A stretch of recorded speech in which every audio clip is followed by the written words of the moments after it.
For me, the joy of watching our bosses, of course from Rain Entertainment and of course from Regal Films, sina Ms. Rosel and Sir Keith and si Direk Lino and Ms. Precious and Direk Philip, of course, na nakita ko sila mismo ay talagang umiiyak at affected sa finale. Lalo na si Ms. Rosel. Opo, Ms. Rosel, thank you. Kasi alam ko naman marami na kayo na dito siya? Ayun! Andyan siya! I was so happy! Kasi syempre po, si Ms. Rosel has seen hundreds and thousands of films and to be affected this way by our film, I'm so proud. And salamat po sa inyo for being with us. At huwag niyo pong kaligtaan to talk about the film, pero huwag po kayong mag-spoiler, ha? Huwag lang po kayong mag-spoiler, but please, by all means, pwede niyo pong ipangalat ang naging emosyon nyo pagkatapos manood ng pelikula. Lalo-lalo na itong aking mama na, Mama, kapit ha? Husay-husay. Ang husay ng lahat. So proud. Congratulations everybody.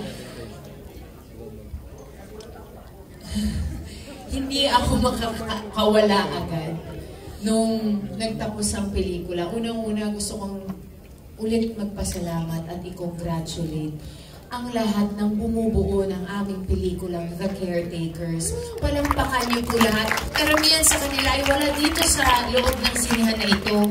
Ang aming crew, ang aming mga staff, ang bumubuo ng produksyon. Literal wala dito. Hi, Direk Shugo. Alam mo, hi. Nakakatakot yung nag-hi ka kay Direk Shugo. Kasi tapos na si manood ng film naman, Isa.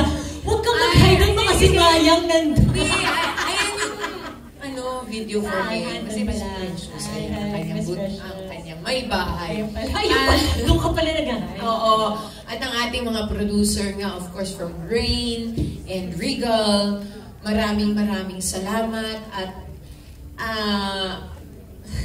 sobrang ang hirap ko mawala pagkatapos. Kasi first half lang itong movie na napanood ko. So yung second half, hindi ko kinaya yung flashback, lahat ng yung mensahe napakaklaro. Salamat sa inyong lahat, sa inyong binigay na puso sa ating pelikula. Salamat sa aking ka-love team dito, sa aking mga anak, diba? Kung magka-idea sila na next movie, Isa, love team na talaga tayo. Bekene men, ready naman tayo dyan lagi.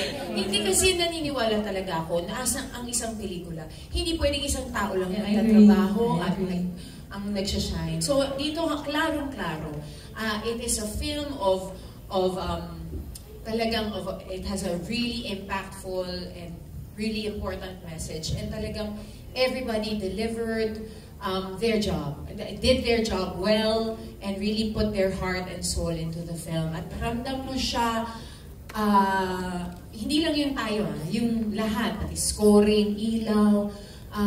So, masasabi kong production design, Roma. Sobrang proud namin. Masasabi namin na proud kami, sabi ni Dimples. Parang may chance tayo. Ang ganda. Nakita mo, Isa, sabi ko sa kanya. Linda Blair, ikaw ba yan? Eto na. Hindi ko nga, kasi ako, parang mapapanaginipan ko pa yung pagbaloktot ng katawan ko kanina. Mabantay po kay Papa B mamaya. Opo, baka magulat yung asawa ko. Sobrang flexible mo pala, hindi ka nagsabi. Pakita mo daw yung flexibility na. Ang daming bata. Tignan mo ka! Wow! Nagigigil ako talaga. Pero like what Isa said, no, the bigger message really here is how a protective kind of love is all over us, everywhere we go. And I hope that when you come home po, you bring that certain pride and respect in yourselves, how we take care of one another, not just us, but our environment, how it's so important that we always acknowledge na hindi lang tayo ang nananahan sa lugar na to. Hindi lang tayo. Hindi porket hindi natin nakikita ay wala sila at hindi kinakailangan katakutan yun, bagkus kailangan irespeto.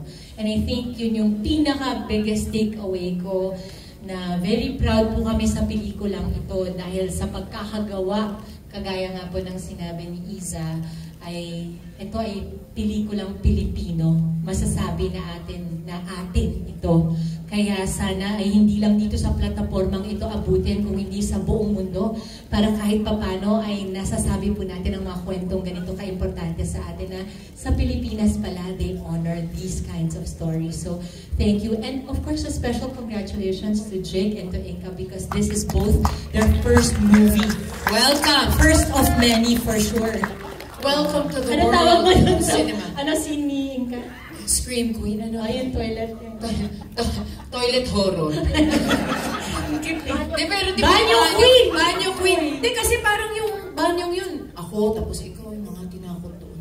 Ganda. Ganda. But salamat po muli sa inyong lahat. Thank you po. I just want to add on to what you said, no?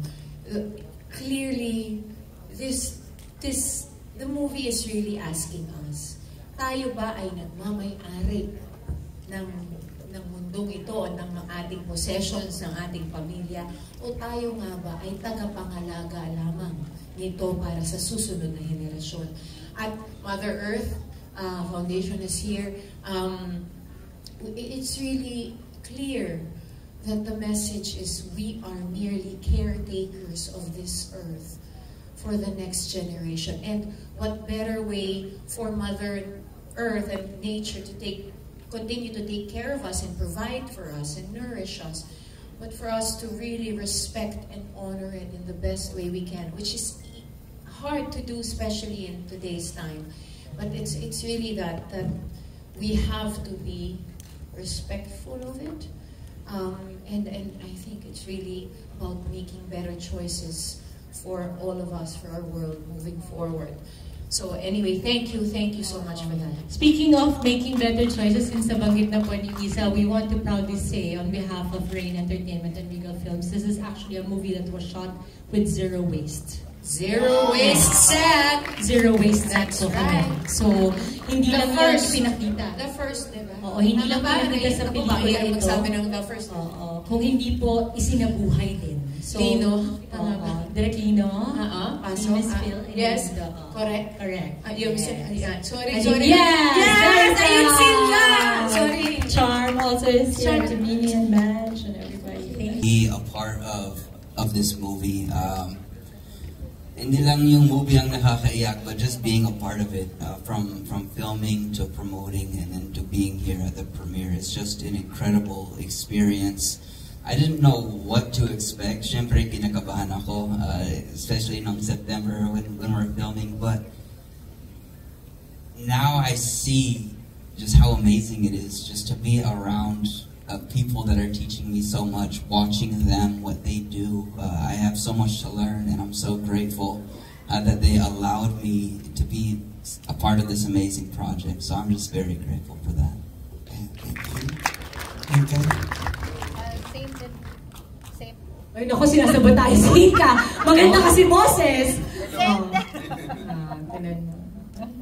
And as my husband said, super wonderful experience. I'm so honored to be able to work on this film with, of course, the mothers. We have Miss Dimples and Miss Isa, and then what an amazing cast of talented kids with us. Like, it was really like, parang na-immerse talaga kami sa world ng caretakers. Kasi ang layo ng taping location natin. Tapos ang ganda pa ng locations. The house was beautiful. The forest was magical po talaga.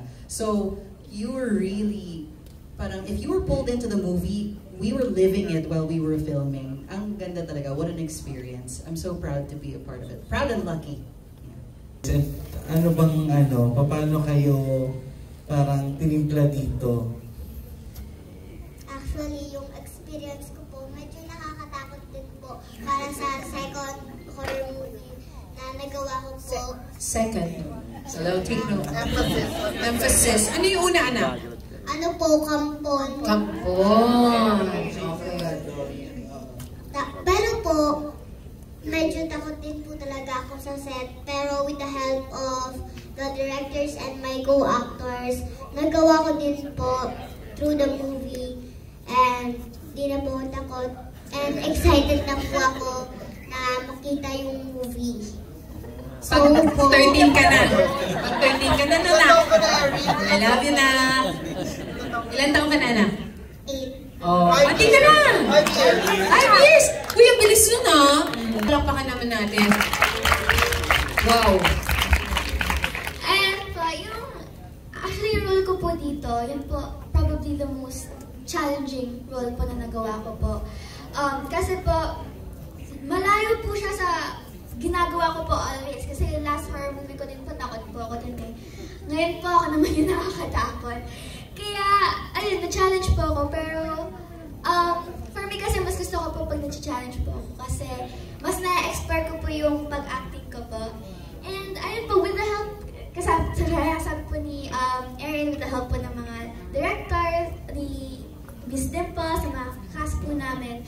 Ayun, nagawa ko naman po ng maayos. Nagawa po namin lahat ng maayos. And I think we did our best.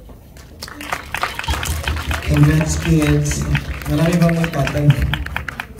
Thank you so much.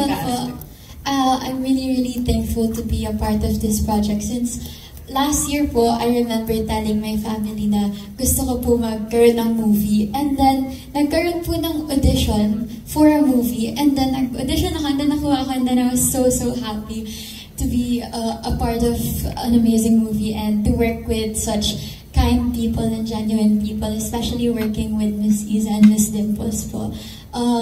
They shared so much words of wisdom to us, to all of us, and they've inspired us to be more kind. And about the movie, sobrang nakaka-proud po.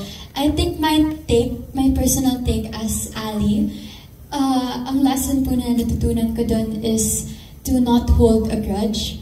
You have to talk about it if you're feeling something that's bothering you or kailangan yung mapag-usapan. And dahil yun nga po, limited yung oras. We never know when nature will take something away from us. Okay.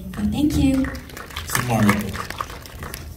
Well, ayun po, first of all, I would like to thank Rain and Riga. Sobrang pasalamat po talaga na naging part ako ng movie na to. It was meticulously made and I'm just really happy to be part of it with such wonderful cast na gaya po ng sabi ni Ashley, talaga namang ang dami ko pong natutunan, especially kina Miss Dimples, kina Miss Iza. Hindi lang po about sa acting but about our personal lives as well. And I mean, after watching the movie, hindi pa siya nag-sink in. Ang hirap, ang bigat. Though I'm just really happy and ayun nga, I'm really happy and beyond grateful to be part of it. Kasi yung message na ipinaparating ng movie na to is not just about love, about family. It's also about the nature, our surroundings, how we take care of our surroundings. And yun din talaga yung nagmamatter. And I feel like lahat naman tayo dito, meron tayong kanya-kanyang pinoprotektahan. So, meron tayong iba't ibang ways to protect our loved ones, ourselves as well, and hindi natin alam talaga kung ano yung magiging consequences ng mga ginagawa natin. So, we better make better choices for our future, life. So, first of all po, thank you so much po, Sir Riga, Sir Rain, to Ms. Dimples, Ms. Iza, and to the rest of the cast.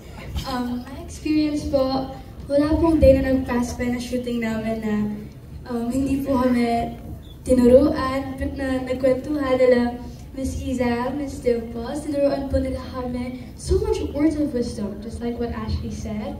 And I will forever be grateful for being a part of this movie. And parang nasabi na po nila lahat, actually. Pero, yun nga po, what matters the most is yung paligid po talaga natin. Because as long as napapamahal po tayo sa kalikasan, as mga tao po na nakapaligid sa atin, it will come back to us. So, yun din po. Thank you so much.